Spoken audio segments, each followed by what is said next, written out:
ആദ്യ ദിവസം തന്നെ ഇന്ത്യക്ക് കനത്ത പരാജയം ഏറ്റുവാങ്ങേണ്ടി വന്നതായും ഇന്ത്യൻ വ്യോമസേന പൂർണ്ണമായും സ്തംഭിച്ചു പോയതായും മഹാരാഷ്ട്ര മുൻ മുഖ്യമന്ത്രി പൃഥ്വിരാജ് ചവാൻ നടത്തിയ പ്രസ്താവന വിവാദമാകുന്നു. പരാമർശത്തിൽ താൻ മാപ്പ് പറയില്ല എന്നാണ് പൃഥ്വിരാജ് ചവാന്റെ വിശദീകരണം. ക്ഷമിക്കണമെന്ന് താൻ പറയില്ല, തെറ്റായി ഒന്നും പറഞ്ഞിട്ടില്ല, ക്ഷമ ചോദിക്കാൻ ഒന്നുമില്ലെന്നും അദ്ദേഹം പറഞ്ഞു.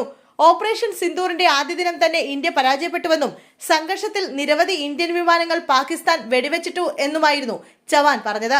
പ്രസ്താവന വിവാദമായതിനു പിന്നാലെയാണ് വിശദീകരണവുമായി അദ്ദേഹം രംഗത്തെത്തിയത്. ഞാൻ തെറ്റായ ഒരു കാര്യവും പറഞ്ഞിട്ടില്ല, അതുകൊണ്ട് തന്നെ മാപ്പ് പറയേണ്ട കാര്യവുമില്ല. ചോദ്യങ്ങൾ ചോദിക്കാനുള്ള അവകാശം നമ്മുടെ ഭരണഘടന എനിക്ക് തന്നിട്ടുണ്ട്. ഇപ്പോൾ കൂടുതലായി ഒന്നും പറയാനില്ല, എല്ലാം വിശദമായി പിന്നീട് പറയാം എന്നാണ് പൃഥ്വിരാജ് ചവാൻ മാധ്യമപ്രവർത്തകരോട് പറഞ്ഞത്. നേരത്തെ പൂനെയിൽ മാധ്യമപ്രവർത്തകരോട് സംസാരിക്കവെയാണ് ചവാൻ ഓപ്പറേഷൻ സിന്ദൂറിനെതിരായ പരാമർശം നടത്തിയത്. ഓപ്പറേഷൻ സിന്ദൂറിന്റെ ആദ്യ ദിവസം നമ്മൾ പൂർണ്ണമായും പരാജയപ്പെട്ടു.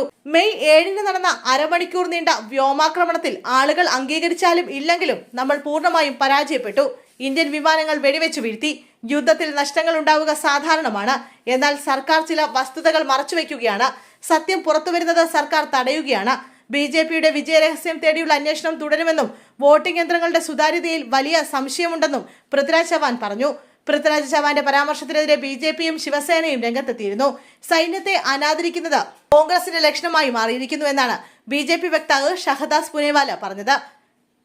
രാഹുൽ ഗാന്ധിയും സമാന പ്രസ്താവന നടത്തിയിട്ടുണ്ടെന്നും ഇത്തരം പരാമർശങ്ങൾ അവരുടെ സൈനിക വിരുദ്ധ മനോഭാവമാണ് ചൂണ്ടിക്കാട്ടുന്നതെന്നും പുനേവാലെ പറഞ്ഞു. പൃഥ്വിരാജ് ചവാന്റെ പരാമർശം ദൗർഭാഗ്യകരമാണ് എന്നാണ് ശിവസേന നേതാവും മഹാരാഷ്ട്ര ഉപമുഖ്യമന്ത്രിയുമായ ഏകനാഥ് ഷിൻഡെ പറഞ്ഞത്.